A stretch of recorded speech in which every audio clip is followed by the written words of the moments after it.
This is our jettisonable ball seal. It's comprised of several different parts. We have the mandrel, which goes in line with the casing. This is our 5.5-inch mandrel. All pieces are made out of Super 13 chrome. We have our upper retaining nut, our spacer, and our grapple catch that are inserted from the top side. Then we also have our sealing element, our lower retaining nut, which are inserted from the bottom side. We have our setting tool, our ball, and our grapple. This, of course, version of grapple has the fingers, the ball stop fingers already welded in. We also can have a version without the fingers. And again, just to show, we also have the fingers that come separate. If you need fingers, we can just weld the fingers in to the grapples. You want to go through the operation? So the idea when we designed this tool was to create a bidirectional 10,000 plus PSI barrier for gravel pack fracturing operations that could be easily deployed and easy to understand. So the tool integrates into a gravel pack completion or frac pack sand face completion. Threads are adjusted accordingly. Based on that, this is the 5-inch version. We can go down pretty close to 1 inch and some change. We can go up as high as your standard casing size. If you want it 10 3/4, we could run it in a 10 3/4 size. The running tool itself, this obviously plain end would be threaded to run on whatever size wash pipe you're running with whichever threads you have, if it's Hydro 511 or PH6, whatever it may be.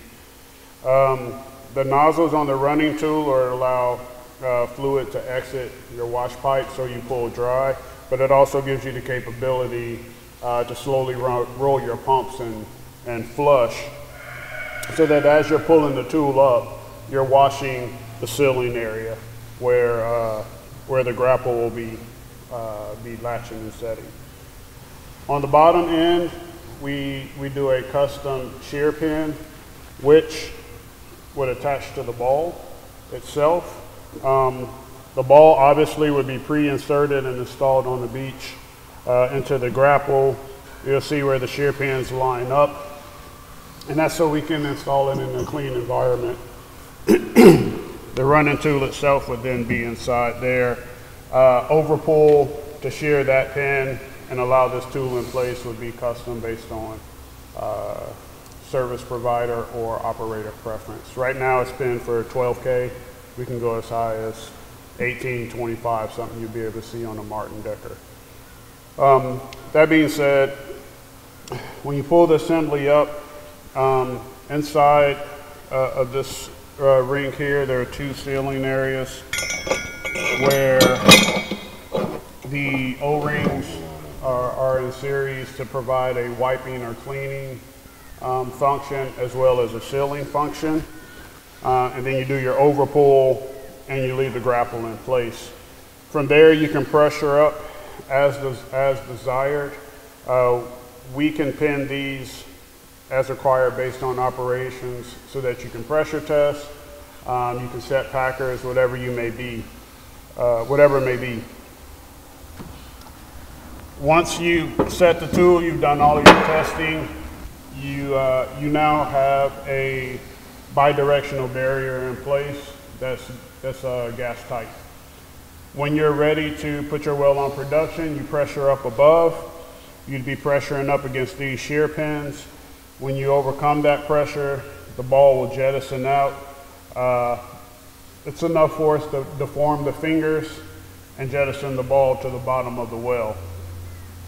The fingers are designed so that during production, the ball cannot come back and go on seat.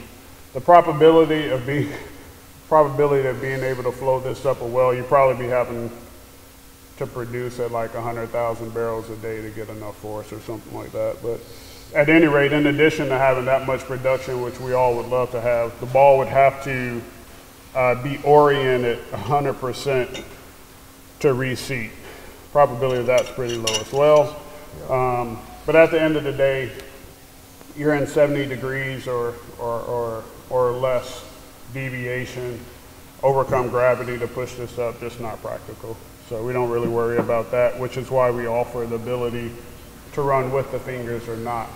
However, the fingers are designed that with a little bit of force, you can break them, push them to bottom, and now you've got a clean entry into the well. If it was a concern, most operators say that in a subsea well, they have no desire to run wire line or slick line tubes back into the sand face anyway. So, again, this version is for running with a sand face completion. However, we have a slight modification where there's a ball catch affixed to the bottom of the tool. You could thus run this tool on a retrievable packer, use it as a downhole barrier for interventions or workover operations. Jettison the ball when ready.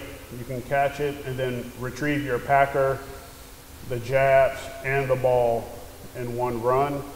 In addition to that, we've already conceptualized the ability to insert the ball from above, in which case you'd use a similar running tool, insert the ball from the top. Think about storm packers or things of that nature. Or if you wanted to be proactive, you would insert the mandrel into casing strings up high, which means the ability to run a ball is very simple. Put it in place, get the rig off location, things like that. Very versatile tool.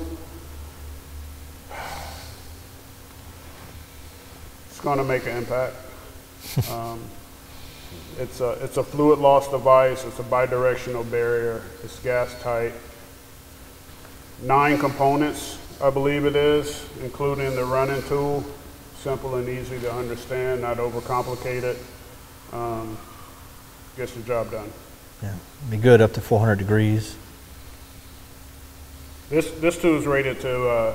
The other thing is this tool is rated to 10,000 psi differential. Well in excess of what anyone really should be going to. Typically, you're at a maximum of 5,000 psi differential. This simple design is good to 10.